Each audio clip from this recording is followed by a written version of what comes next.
Boa noite, meus irmãos. A graça e a paz do Senhor Jesus, amém? Estou aqui no intuito do meu coração em trazer uma reflexão, convidar você, meu irmão, minha irmã, a todo aquele que confessa Jesus como Senhor e Deus como Pai, a refletir, pensar, meditar, permitir que o Espírito que habita em vós te conduza a uma reflexão diante da palavra de Deus. A palavra diz que conhecereis a verdade e a verdade vos libertará. Conhecereis a verdade. A verdade está contida na palavra de Deus. A verdade está contida na vida e ministério de Jesus Cristo de Nazaré, que é o Evangelho, que é a boas novas, que é a provisão de Deus para todo aquele que nele crê. A verdade está contida nas Escrituras Sagradas e não nas doutrinas eclesiásticas. A verdade não está na doutrina institucional da igreja ou da instituição ao qual você pertence. A verdade está contida na Bíblia. Ela nos revela que Jesus é a forma visível do Deus invisível. As Escrituras Sagradas nos dizem que a lei é cumprida no amor. As Escrituras Sagradas nos dizem que Deus é o nosso Pai, o nosso papaizinho. E eu queria nessa noite trazer uma reflexão ao seu coração.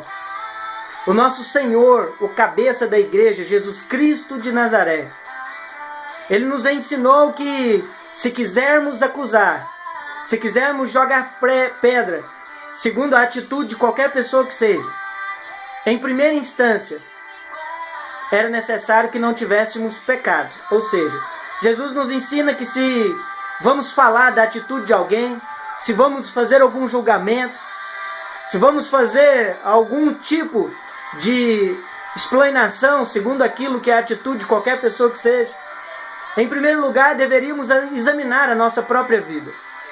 Deveríamos entender se não há pecado em nós. E segundo o apóstolo João, todo aquele que diz que não tem pecado já se fez pecador, porque mentiu. Então nós aprendemos com Jesus que em momento algum devemos julgar, porque essa não é a natureza da igreja. A igreja foi chamada para fazer justiça. Quem julga é o nosso juiz. Amém, meu irmão? Mas Jesus vai além no seu ensinamento. Após ele perceber que todos aqueles que eram os algozes, eram os acusadores de uma mulher que foi pega em flagrante adultério, Jesus, que não tinha pecado, ele nos vai além no ensino. Ele mostra que se porventura tiver alguém na terra que não tenha pecado, assim como ele, use o perdão. A nossa vida relacional não é pautada em julgamentos. A nossa vida relacional não é pautada nas doutrinas das instituições religiosas. O nosso relacionamento é pautado na irmandade, no respeito, na integridade, na justiça. O nosso relacionamento é pautado segundo ao Filho que muito agradou o Pai, Jesus Cristo de Nazaré. Precisamos, meus irmãos, diante da palavra de Deus, sermos aqueles que leem, serem aqueles que, diante do Espírito Santo de Deus, ruminam a palavra de Deus. E não pessoas que tiram conclusões precipitadas, conclusões segundo doutrinas. Jesus chegou num cenário na humanidade onde a instituição religiosa, o povo de Deus tinha se tornado sepulcro caiado. Uma instituição onde homens governavam uma massa de seguidores de sua doutrina. E Jesus ele vem e diz: quem tem sede vem a mim e beba, eu sou a fonte de vida eterna. Jesus vem e traduz o relacionamento em amor, traduz o relacionamento em justiça, traduz o relacionamento através das boas novas. E de fato, meu irmão, nós que pronunciamos e que erguemos a bandeira do cristianismo, o reino de Deus na terra, precisamos ser como tal.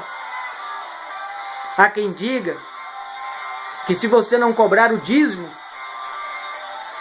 na lei, você não é uma igreja séria. Você não participa de uma instituição religiosa com doutrinas e com dogmas. Se isso é verdade, o apóstolo Paulo, o apóstolo dos gentios, o nosso apóstolo, ele não poderia ser considerado como igreja.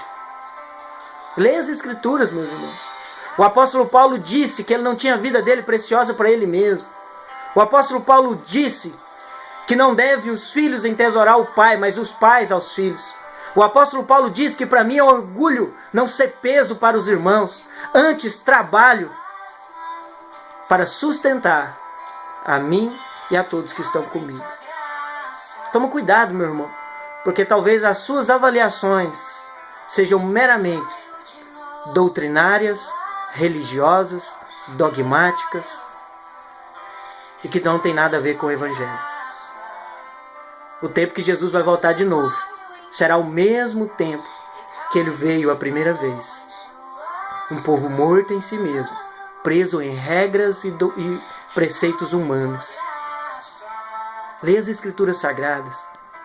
Deixe ela inspirar a sua vida. No nome de Cristo Jesus.